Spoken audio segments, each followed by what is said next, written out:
தூதர்களோ யாரும் வரமாட்டான். யாரும் வரமாட்டான். மான தூதர் வருவாங்க, ஒருபோதும் ஒருத்தரும் வரமாட்டான். ஒரு மனிதனுக்கு ஒரு மனிதன் உதவி என்பது போல் தொழிலாளிக்கு சங்கம் உறுதுணையாக இருக்கும். தங்கம் செய்யாத வேலையை நம்மளுடைய சங்கம் இன்னைக்கு செய்கிறது. இப்ப நகை நட்டு வயதமா நம்மகிட்ட எதுவுமே இருக்காது. பணம், பதவி, புகழ் இதெல்லாம் வச்சிருக்கோம்ல, அது செய்யாத வேலையை கூட நம்ம சங்கம் இன்னைக்கு செஞ்சிருக்கு. நம்ம சங்கத்துல எம்பி கிடையாது, எம்எல்ஏ கிடையாது, மந்திரி கிடையாது, பெரிய கோடீஸ்வரன் கிடையாது, பணக்காரருக்கான அவன் கிடையாது. எளிய மக்களுக்காக சங்கம் நடத்துகிறோம், ஏழைகளுக்காக சங்கம் நடத்துகிறோம். இப்பேற்பட்ட ஒரு நிகழ்ச்சி இன்றைக்கு தமிழ்நாடு முழுவதும் நடைபெற்றுக் கொண்டிருக்கிறது. சிலம்பரசன் ஒரு செய்தி சொன்னார்.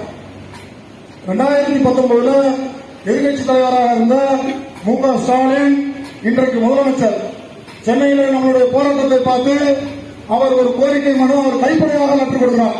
எடப்பாடி பழனிசாமி அப்போது முதலமைச்சர் என்ன சொல்கிறார்?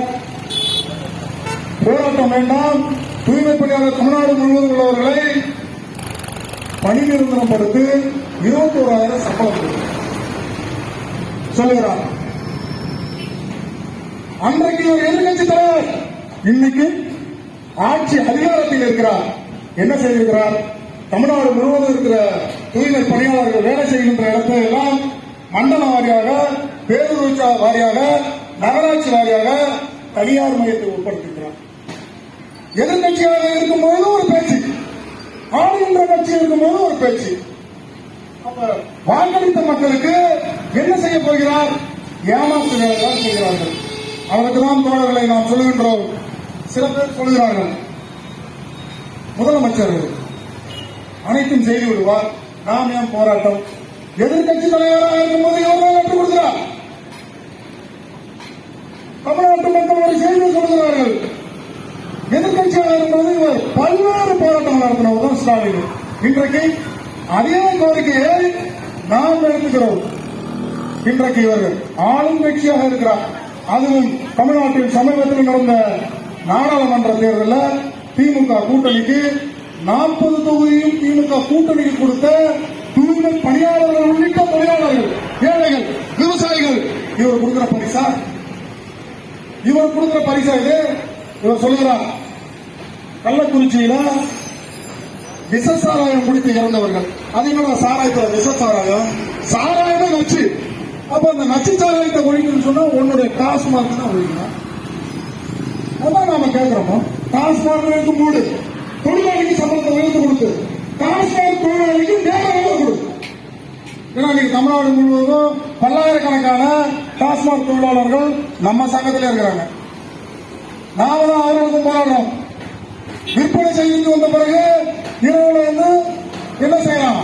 சமூக விரோதிகள் கத்தியால குத்திட்டு பணத்தை எடுத்துட்டு போறான். இவன் ஆஸ்பத்திரிக்கு போயிட்டு நகரத்தை வித்து அதுக்கு பிறகு இந்த பணத்தை கொண்டு போய் அரசாங்கத்துக்கு கட்டுறான். இப்படி பல்வேறு சமூக சூழல்ல இந்த சமூகம் சிக்கி தவிக்குது.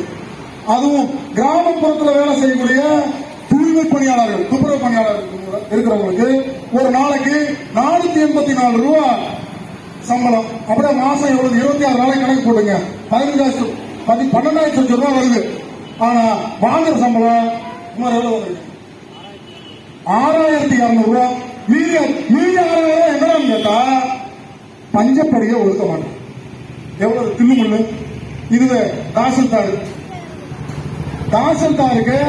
1 ரூபாய் சம்பளம் குறைஞ்சிச்சுன்னா வாங்க மாட்டார். அரசாங்கத்தில் உயர் பொறுப்புல இருக்கிறார். காவல்துறை அதிகாரி இருக்கிற எஸ்பி, டிஎஸ்பி, அதுக்கு கீழே இருக்கக்கூடிய இந்த தலைவர்களுக்கு முன்பு 1 ரூபாய் சம்பளம் குறைச்சுன்னா வாங்க மாட்டாங்க. ஏன்? மாவட்ட ஆட்சித்தலைவர் அவர்களுக்கும் சம்பளம் குறைச்சுன்னா வாங்க மாட்டாங்க. ஏன்னா இவங்க முழுக்க இந்த மாவட்ட நிர்வாகத்தை, தமிழ்நாடு முழுவதும் உள்ள மாவட்ட நிர்வாகத்தை நிர்வாகம் செய்கின்ற முக்கிய பொறுப்பில் இருக்கிறாங்க. எங்க சம்பளம் பட்டடிக்கு பாயடியா பண்றான்னு சொன்னா, நம்மளும் போல தூய்மை பணியாளர்கள், ஏழைங்க, விவசாய தொழிலாளிங்க, இந்த தொழிலாளிக்கு தான் பஞ்சப்படியை ஒதுக்குறது இல்லை. கேட்டா 12,000 மேல சம்பளம் வருது, கிடைக்கிறது 6,000. தோழர்களை கவனத்தில் வச்சுங்க. 100 நாள் வேலைக்கு கூட 319 ரூபாய் சம்பளம். 100